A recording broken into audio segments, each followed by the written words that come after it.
We're diving into your dream and doom scenarios for the Buffalo Bills in the 2022 NFL Draft today on Locked On Bills.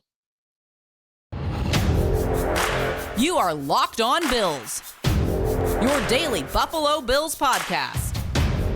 Part of the Locked On Podcast Network, your team every day.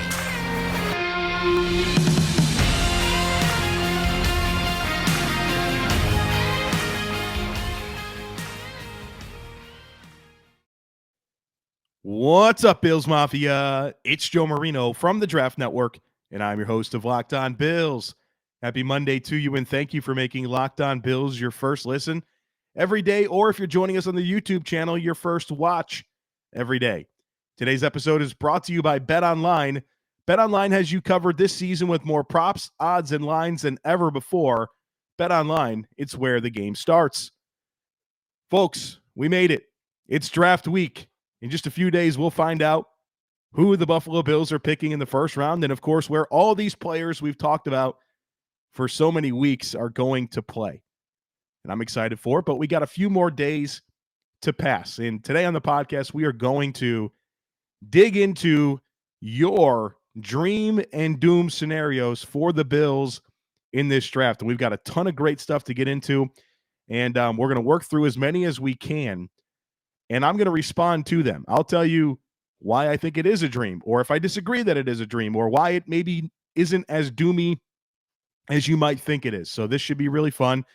One quick disclaimer, it is pollen season here in North Carolina, and that means allergies are kicked in. So my throat is definitely pretty scratchy. I spent some time this weekend outside. I played some golf, and I am paying for that right now. So I might have to take a few sips of this tea to get through the podcast today to make sure my voice will carry us through 30 minutes or so on the podcast today. So let's get started. First one comes from Vin. Vin says, my dream is Jameson Williams plus a starter-level cornerback. Well, listen, I think that would be my dream as well. Somehow you get Jameson Williams at 25, or you make a move up the board to get him, and you still find a way to get a starting caliber cornerback on day two. I think it's within the realm of possibilities. I do get a little bit nervous about what it would take to move up for Jameson, because I think he's clearly the best receiver in this class, and there's some teams that could really use him, whether that's Atlanta, who picks number 8. You've got the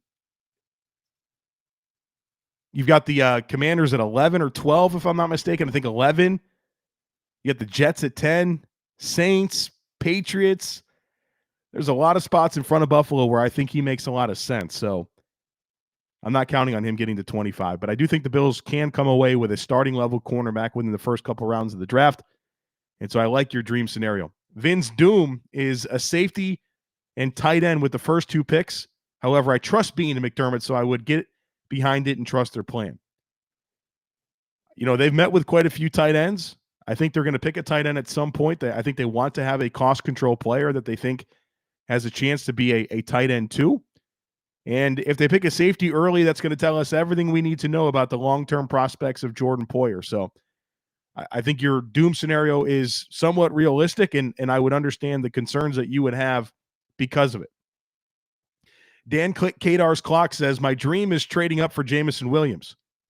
That's going to be a common theme today. A lot of people want Jameson Williams on this football team. And look, I've raved about the idea of it because I think Jameson is exactly what this offense doesn't have.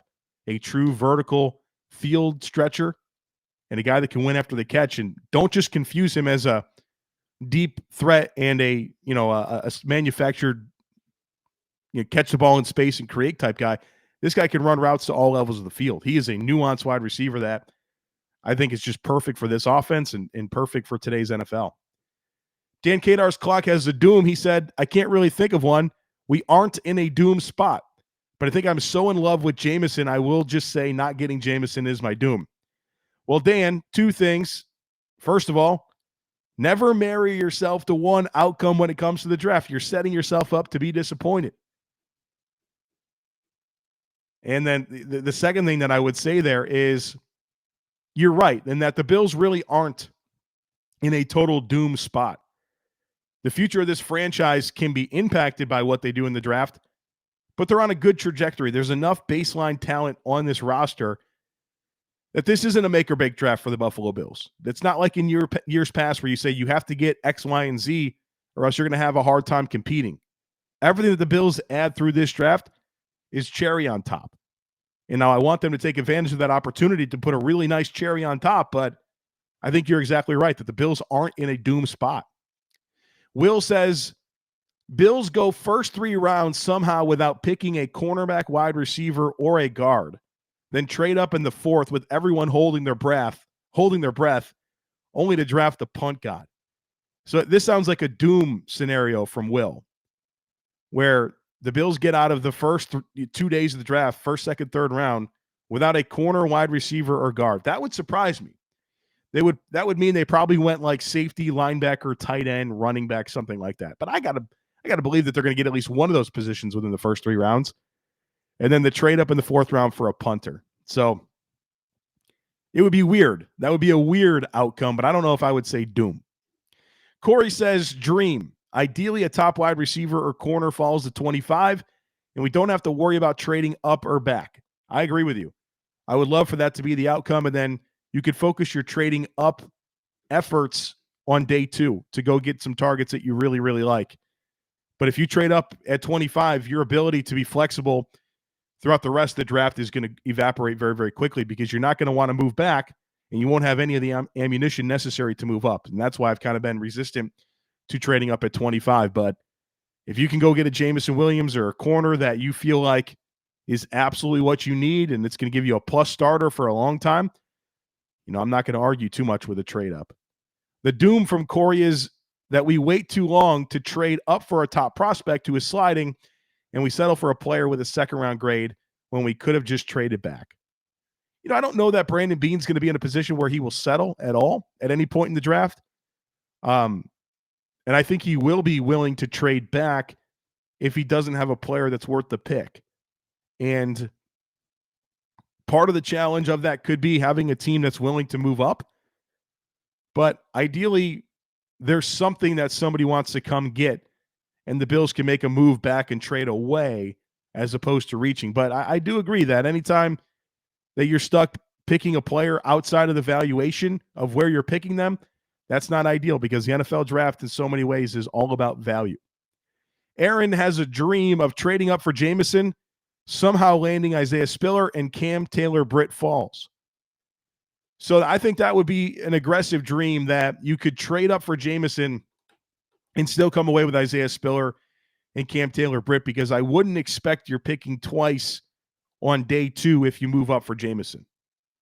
Now, if you're saying you trade up for Jameson, then wherever you do maintain a day 2 pick, you pick Isaiah Spiller, and then somehow with that 4th round pick, you're able to get Cam Taylor-Britt. If that's kind of the dream, I think it's aggressive, but it's not super crazy to me.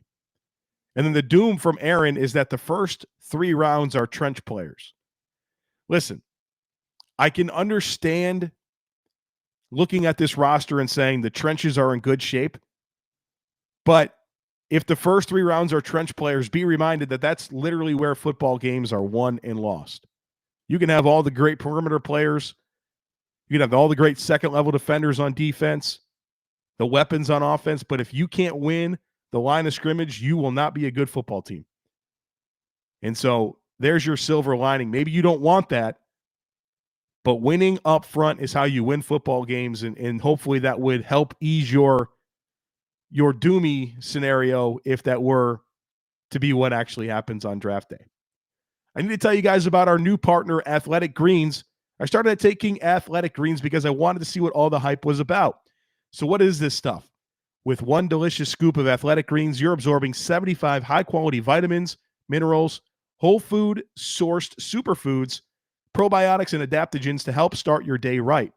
This special blend of ingredients supports your gut health, your nervous system, your immune system, your energy, recovery, focus, and aging, all the things. I take it to jumpstart my day, and it gives me more energy and balances my diet in a simple way. Tons of people take some kind of multivitamin, and it's important to choose one with high-quality ingredients that your body will actually absorb. AG1 is a small microhabit with big benefits, It's one thing you can do every single day to take great care of yourself. Athletic Greens is critical for my daily routine. It helps support better sleep quality and recovery. It supports mental clarity and alertness. And right now, it's time to reclaim your health and arm your immune system with convenient daily nutrition. It's just one scoop in a cup of water every day. That's it. No need for a million different pills and supplements to look out for your health. And to make it easy, Athletic Greens is going to give you a free 1-year supply of immune-supporting vitamin D and 5 free travel packs with your first purchase. All you have to do is visit athleticgreens.com/NFL Network. Again, that is athleticgreens.com/NFL Network to take ownership over your health and pick up the ultimate daily nutritional insurance.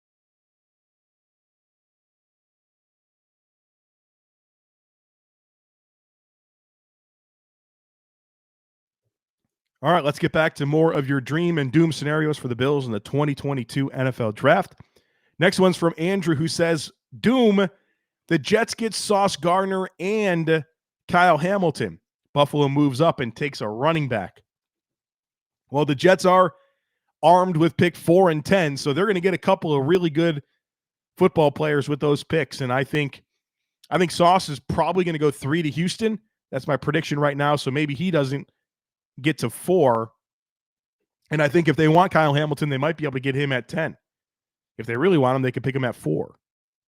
So we'll see what they do. But Kyle Hamilton, I think, would be a great pick for the Jets because I think he's a great player to have on defense to help you against an offense like Buffalo, an offense like the Miami Dolphins, where it's going to be a lot of quick game, outside zone. His ability to tackle and trigger from deep alignments be a major asset. So I don't know if they're going to pick Kyle Hamilton, but he'd be a great pick.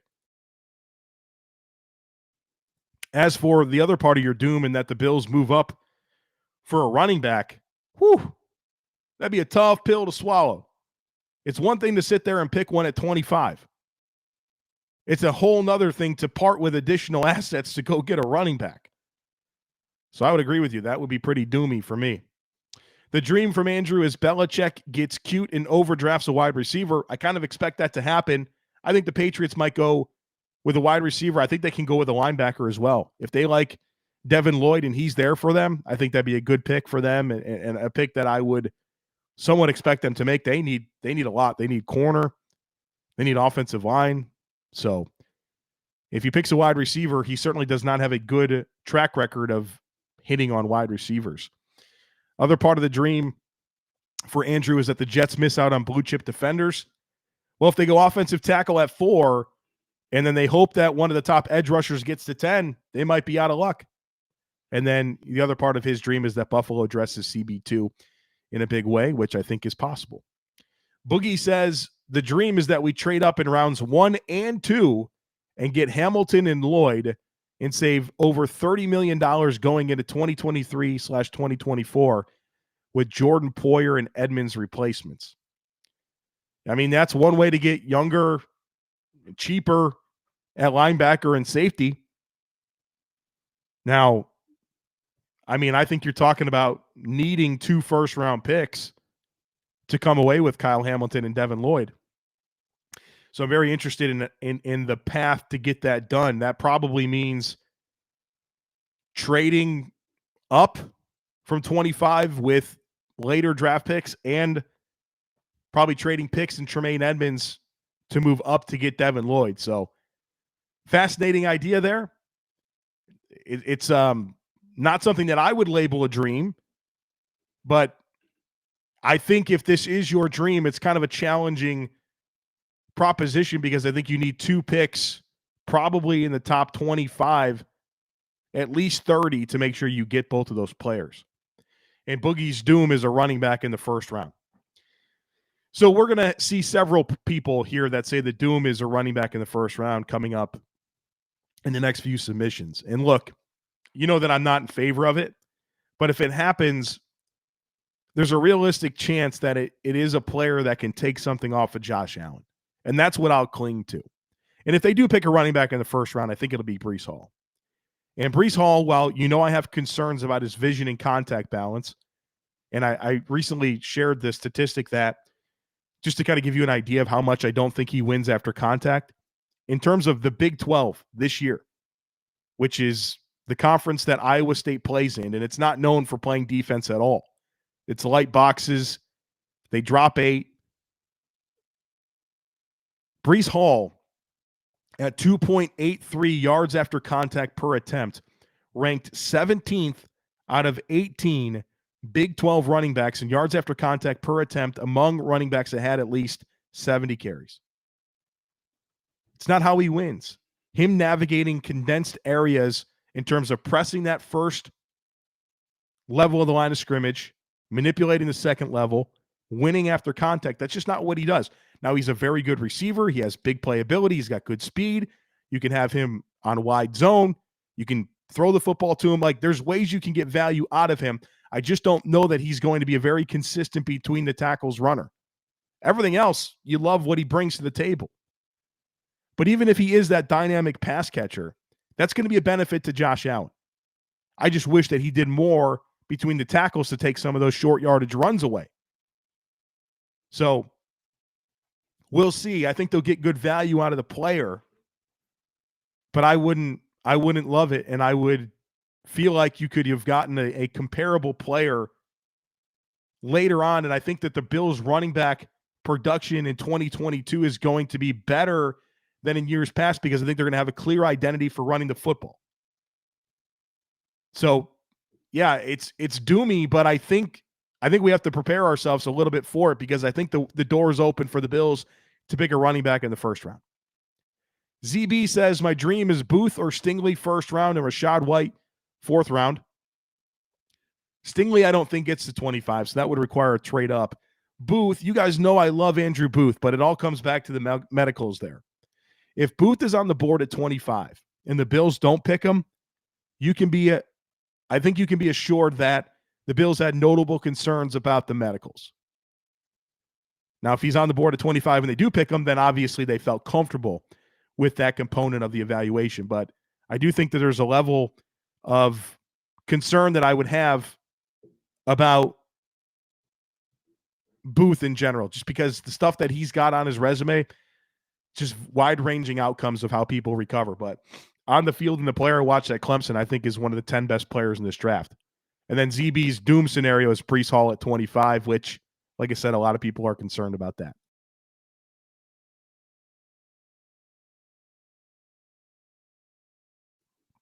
The next one comes from Parker, who says, my doom is giving up a 2023 first-round pick and a trade-up. Yeah, I'm not crazy about that either. I'm not crazy about that at all, to be honest with you. If the Bills were to do that, you're talking about probably trading up around pick 10 and coming away with Jameson Williams or Sauce Gardner. And so a lot of people, their dream is Jameson Williams. Well, is the dream still the dream if it costs you a 2023 first-round pick? It's where things get challenging. The dream for Parker is trading back and getting Dylan Parham, Calvin Austin, Cam Taylor-Britt, or Alontae Taylor in the top 100. So you're trading back and you're getting Parham and Austin and then either Cam Taylor-Britt or Alontae Taylor in the top 100. I think that'd be phenomenal. That'd be absolutely phenomenal. That'd give you a really exciting young corner, a wide receiver with yards after catch and punt return ability, and then a starting caliber offensive lineman. I would like that a lot. P. Martz says, my dream is at least 2 DBs to build up the room.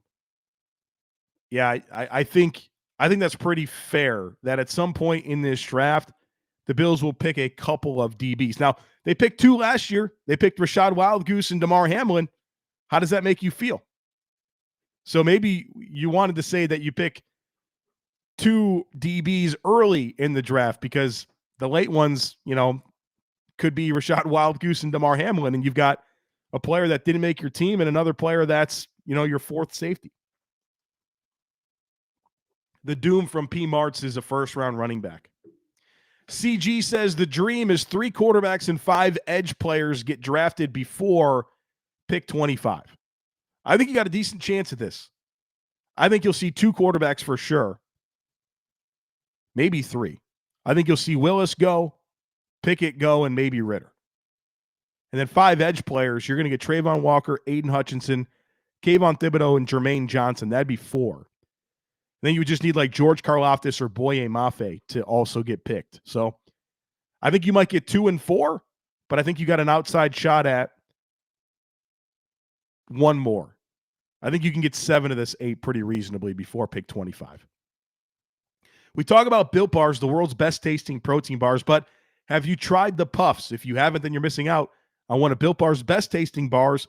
Puffs are the first ever protein-infused marshmallow. They're fluffy, they're marshmallowy, they're not just a protein bar. They're a treat, and they're covered in 100% real chocolate because all Built Bars are covered in 100% real chocolate, and they're healthy for you. Most Built Bars contain 130 calories, 4 grams of sugar, 4 net carbs, and 17 grams of protein. So many great flavors: raspberry, mint brownie, coconut almond. New flavors are coming out all the time, so make sure you check out Built.com often to see what's new. And at Built Bar, it's all about taste. They make it taste delicious first, then they figure out how to make it healthy, and I don't know how they do it, but they pull it off every single time. I got a deal for you. Go to Built.com, use promo code LOCKED15. You'll get 15% off your next order. Again, that's promo code LOCKED15 for 15% off at Built.com. The next one today comes from Anthony. Anthony says, the dream is Calvin Austin in the second round.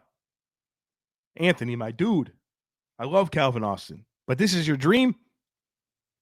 I mean, this is very possible. But of all the things you could have said, it was this. You want a 5'7", 170-pound receiver in the second round as your dream outcome for the Bills? All right. I think you are dreaming very realistically, and you think you have a decent chance of this coming true for you. Matt says the dream is Jamison Williams falls to 25, a double dip of Tariq Woolen and Cam Taylor-Britt, and still get an interior offensive lineman and Dameon Pierce. Brother, you are speaking my language with this. This would also be my dream. Jamison Williams at 25. Tariq Woolen in the second round. Cam Taylor-Britt in the third. And then figure it out to get a meaningful interior offensive lineman and running back on day 3. And the running back being Dameon Pierce. Love it. The doom for Matt is trading up and giving away next year's first. A lot of people want that to happen. A lot of people don't. Matt does not want that to happen. In Bean We Trust says the dream is 5 players picked in the top 130. I think that would be 5 players that can A, contribute from day one, and or B, provide reliable young depth. I think there's a reasonable chance the Bills could pull that off. You're basically talking about trading up at some point with some of your later picks to move back into the top 130, which I think is possible. And then the doom from In Bean We Trust is running back, cornerback, safety, tight end, interior offensive line, linebacker, wide receiver, all need young depth, maybe future starters. I won't freak out, but missing out on 3+ of those would be a bummer. Running back, cornerback, safety, tight end, interior offensive line, linebacker, wide receiver. That's 7 positions. You are concerned with missing out on 3 or more of them. I think you're going to be safe there. I think the Bills will pick those positions because, like I've kind of talked about a lot over the last week, they need cost control players on rookie deals at those positions. The draft is your chance to do it. So I think they will. Chuck says the dream is somehow we trade up and draft Sauce Gardner without having to give up next year's first-round pick. Yeah, I think that'd be cool. But I think there's a good chance he goes 3. And if that's the case, you're not getting him. The doom is that we draft David Ojabo in the first and totally neglect cornerback in this draft. So David Ojabo, edge rusher, Michigan, Achilles injury, probably won't play this season. That'd be an odd pick for me at 25. Not getting a player that's going to help you this year at a position where you're loaded with young talent. And then totally neglecting cornerback in this draft. That would be crazy to me too, just looking at the depth chart. It seems so obvious to me that they have to improve the cornerback position. So I would agree with you. If that happens, that'd be kind of doomy. Debbie says the dream is Andrew Booth falls to Buffalo. For obvious reasons, that would be her dream. She says would boost our core tremendously and a good replacement for Trey while he's gone. If the injury stuff, if you're fine with the medicals, I'm with you. That is a dream scenario. The doom is Treylon Burks in the first. He doesn't fit the impact player that I would want from this year's draft. I don't disagree with you. I like Treylon Burks, but I recognize that he's not a traditional wide receiver in terms of route running, and that's a concern for me. Now, I think he could be an X factor for an offensive guy that can win after the catch, gives you some size and ball skills down the field. But I think he's more of an X factor. Like we said, this isn't a player that I think would be a high-impact player that would command a lot of touches. I think they can do better things at pick 25. So would not love Treylon Burks at 25 either, Debbie. Last one here as we power through. My throat, folks, is really struggling. Eli says, the dream is Booth, Hill, or McDuffie at 25. So Andrew Booth, Daxton Hill, or Trent McDuffie at 25. I think you got a reasonable chance at that. The doom is that the team doesn't believe in the past 2 years of investments at defensive end and takes another swing at 25. That would surprise me. Like, even if you don't love Epinesa or Basham, you still have Rousseau, and I think they do believe in Rousseau. He was a starter last year. You have Miller, Rousseau, Shaq Lawson. Yeah, that would be overkill with young defensive ends, and ideally, like if they can't play, then you're in trouble.